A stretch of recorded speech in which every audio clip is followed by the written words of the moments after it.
मैं जगतार सिंह हवारा हूँ, बेअंत ओ। सिंह का जिसने मर्डर किया था वो हूँ। अब मैं तो पागल हो गया इसको सुन के। मैंने कहा ये कुछ नहीं पकड़ा भाई, असली पकड़ लिया तो टीम से बोला असली चीज़ तो तुमने पकड़ी है। कहता मैं जगतार सिंह हवारा हूँ और बेअंत सिंह को मैंने मारा था और हम बुड़ेल जेल से भागे हुए हैं। मैंने कहा यार तुम्हारे बारे में तो ये है कि भाई IBA कह रही है कि पाकिस्तान में है, फिर कह रहे हैं मर गया वो, और ये बोला जी यहीं मैं है ना, ये लुधियाना के पास समराला जगह है, समराला में इतने दिन से रह रहा हूँ, जब से मैं भागा हूँ वहीं रह रहा हूँ, कोई नहीं किसी को पता। मैं कहा यार अजीब। चलो मैंने कहा ये तो हो गया, पकड़ लिया इसको। अब क्या होता है कि इसको पकड़ने के बाद इसको ले आए। अब बोले भाई इसका गैंग पूरा पकड़ना था। आदमी तो बहुत थे हमें। मैंने कहा बता भाई कैसे। तो मैंने अपने CP से पूछा, कमिश्नर डॉक्टर KK पॉल थे।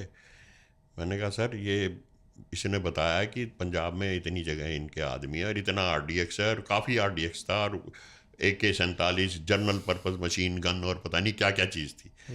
तो मैंने कहा वो रिकवरी करनी है।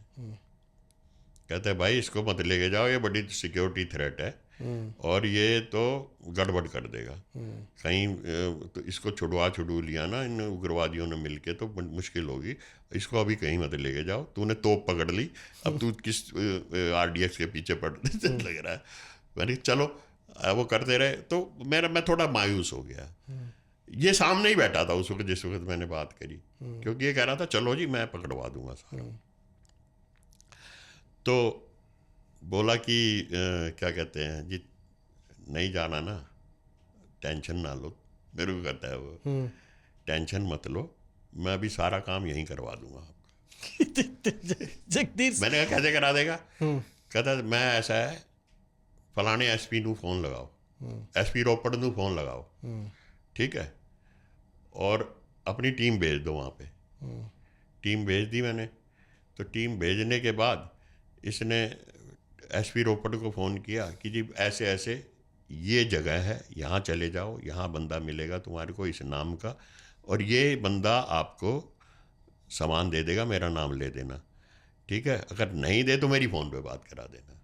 अब ये एक आतंकवादी कह रहा है, ट्रस्टेड। आतंकवादी कह रहा है ये।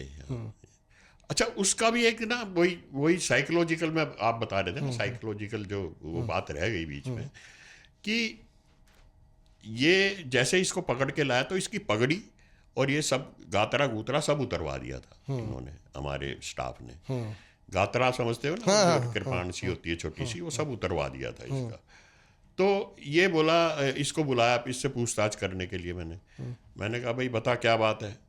बोला जी बात सारी बता दूंगा, आपको मेरी एक बात माननी पड़ेगी। मैंने क्या? कहता जी मेरी पगड़ी दे दो और मेरा गातरा दे दो।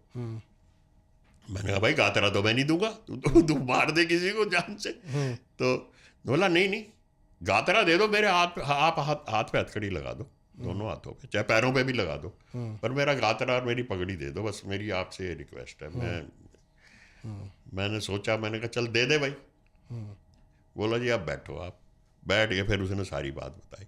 तो उसने 30 आदमियों को, 30 टेररिस्ट को हमारे को अरेस्ट करवाया, और इतना असला, इतना RDX मिला कि ज़िंदगी में नहीं मिला होगा कभी किसी को। ह्यूमन बम उसमें, उसमें जो भजन लाल पे अटैक किया था वो लोग उसमें, और जो लोग, अच्छा इनका बब्बर खालसा का ये था कि टारगेटेड करते हैं, ये पब्लिक में नहीं करते। अच्छा।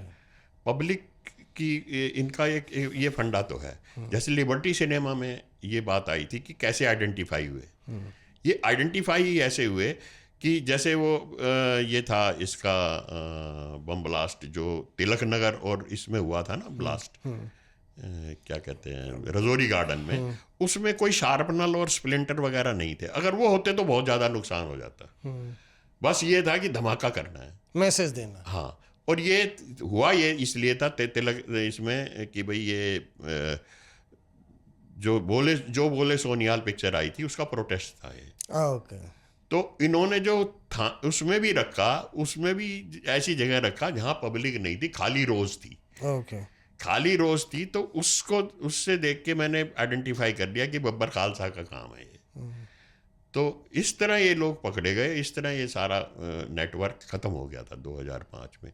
उसके बाद फिर हमने 2006 में इसका एक और साथी था परमजीत पंजवार, ये सरोजिनी नगर और इधर ब्लास्ट हुए थे, तो हमने ऑब्जर्वेशन पे ले रखे थे काफ़ी, तो इसका जब इसकी इंटेरोगेशन में पता लगा था कि वो हमारे से काफ़ी पहले अलग हो गया था। तब हमने वही एनालिसिस करके हमने कुछ नंबर ले रखे थे, तो उस दिन वो एक्टिवेट हो गया जिस दिन ब्लास्ट हुए, उससे 2-3 दिन बाद, कि भाई यार ये जो 3 बम धमाके हुए हैं ना, इस वजह से हम बाहर नहीं निकल रहे, अभी मैं कहीं नहीं जा रहा। उसकी सिर्फ इतनी सी बात हुई थी। वो वहाँ से हमने उसको ट्रैक करना शुरू किया, और 2006 में 4-5 लोग इसके ये परमजीत सिंह बेवरा भी, जो ये भी बुडेल जेल से भागा था, उसको पकड़ा। फिर इसके बाद 2008 में इनकी पूरा एक नेटवर्क इन्होंने दोबारा बनाना शुरू किया था, जो 8-9 आदमी थे, वो भी पकड़े गए थे सारे। तो ये इस तरह बब्बर खालसा इंटरनेशनल का नेटवर्क ख़त्म हुआ था। इंटरेस्टिंग ये है कि जगतार सिंह हवारा, इसको लेकर तो कुछ पॉलिटिक्स वगैरह भी होती है। हाँ, अभी भी होती है। बहुत हाँ, बड़ा टेररिस्ट। अभी ये वो बन गया था, वो क्या कहते हैं, वहाँ पे अकाल तख्त का भी कुछ बना है, इनको बना दिया, ऐसे चलता है, चल रहा है। कभी उससे मुलाकात हुई दोबारा? फिर कई बार मुलाकात हुई। कुछ बोलता है? नहीं, हाँ, वो मतलब मेरे से कोई शिकायत नहीं उसको। हाँ हाँ, आपको तो 30 टेररिस्ट पकड़वा दिए RDX AK-47।